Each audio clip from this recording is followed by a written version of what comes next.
વેરાવળની શાળાઓમાં તમાકુ સેવન બદલ 10 શિક્ષકોને દંડ. તમાકુ મુક્ત પરિસર માટે તમાકુ નિયંત્રણ અધિનિયમનો અમલ શરૂ. વેરાવળ તાલુકાની સરકારી પ્રાથમિક શાળાઓમાં તમાકુ સેવન સામે કાર્યવાહી હાથ ધરતા 10 શિક્ષકો પાસેથી ₹200 લેખે કુલ ₹2000નો દંડ વસૂલવામાં આવ્યો હતો. શાળાના પરિસરમાં તમાકુ સેવન સામે તમાકુ નિયંત્રણ અધિનિયમ 2003ની અમલવારી હેઠળ આ કાર્યવાહી કરવામાં આવી હતી. તાલુકા પ્રાથમિક શિક્ષણાધિકારી હરદાસભાઈ નંદાણીયાના માર્ગદર્શન હેઠળ વિવિધ શાળાઓમાં તપાસ ડ્રાઇવ દરમિયાન તમાકુનું સેવન કરતા શિક્ષકો સામે નિયમ મુજબ દંડાત્મક કાર્યવાહી કરવામાં આવી હતી.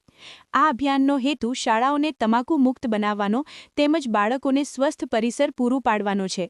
આ ઝુંબેશ અન્વયે પે સેન્ટર શાળાના આચાર્યો સાથે શિક્ષક સંઘના પ્રતિનિધિ અનિલ પંપાણિયા, દિનેશ મઘા, દિલીપ વાળાની હાજરીમાં એક બેઠક યોજી અને રૂપરેખા ઘડવામાં આવી હતી. પે સેન્ટર શાળાના આચાર્ય તેમજ CRC, COને શાળાઓની મુલાકાત લઈ શિક્ષકોને તાકીદ કરી અને તંબાકુ નિયંત્રણ અધિનિયમ 2003ની અમલવારી સુનિશ્ચિત કરવા જણાવેલ હોવાનું યાદીમાં જણાવેલ છે. અહેવાલ VI જીકાણી, ચીફ એડિટર, રાજવંશ ન્યૂઝ.